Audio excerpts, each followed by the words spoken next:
You have to look at my ceiling. Just completely unsure.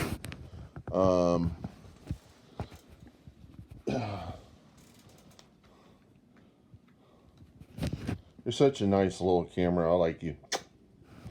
It's This is what I use for my stereo video. This is what permits you to see me like you're here. Is this little guy. And I did I went out and took some videos of the back of our house, where chirping birds. And one point, hope this gets up. You can see a bunny rabbit come up on the porch and go away, and that just made it into the video. I don't know what it's going to look like. I don't know how good it's going to be. But I've got some video shots of various parts of the backyard, and one aimed up at the sky that I set for a very low ISO with a very high shutter rate or something like that, so that it would make everything dark except the sky.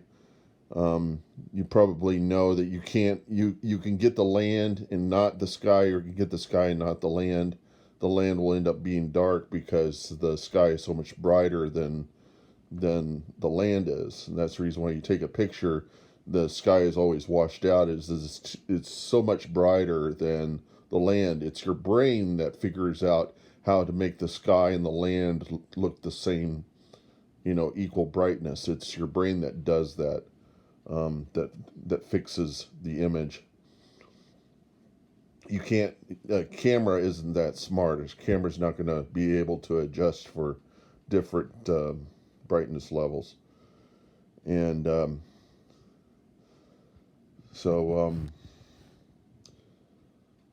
what your eye does is it darts around a lot. You can get a camera really close to an eye.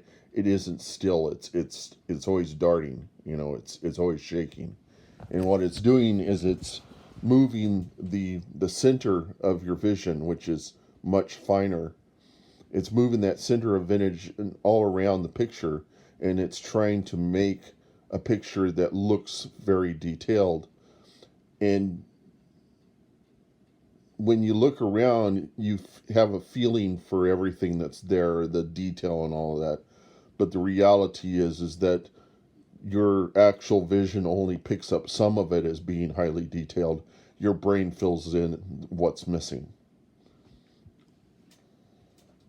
So, and I guess as you start to lose your vision,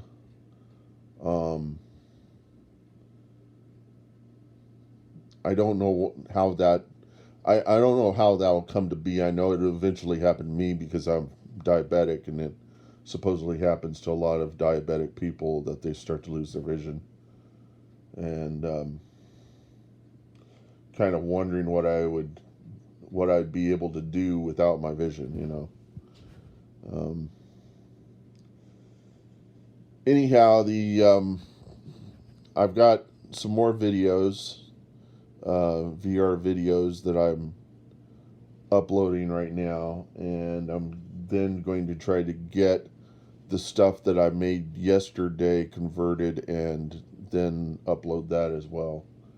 I make that stuff for people who might be in the city or might be in an apartment somewhere, because I lived in New York City, so I know what it's like to live in an area of the world where you just don't see much greenery, or you don't hear much quiet.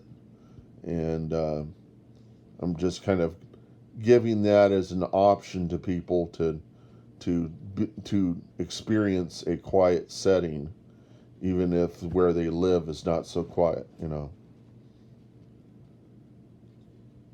You can get up at 3 or 4 in the morning whenever things are more or less quiet, and put on the VR headset and experience what it's like to be out in the country somewhere, out in the boonies. Not completely out in the boonies, but I think that what I've said before is that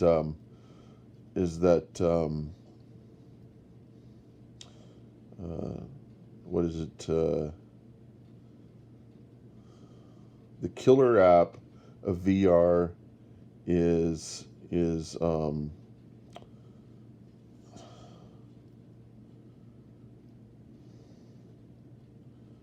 is just quiet. You know, it's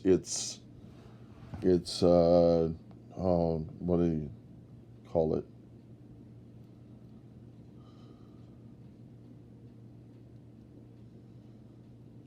Yeah, I forgot the word for it. I'll remember in a second.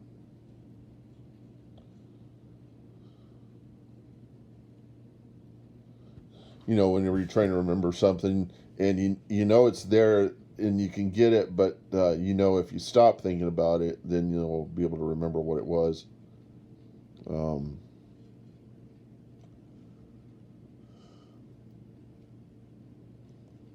Anyhow, yeah, that's the killer app of VR. Is okay.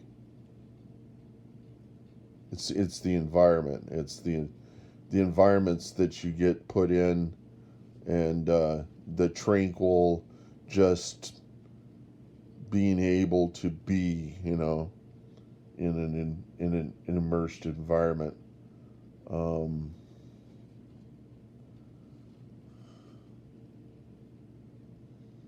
so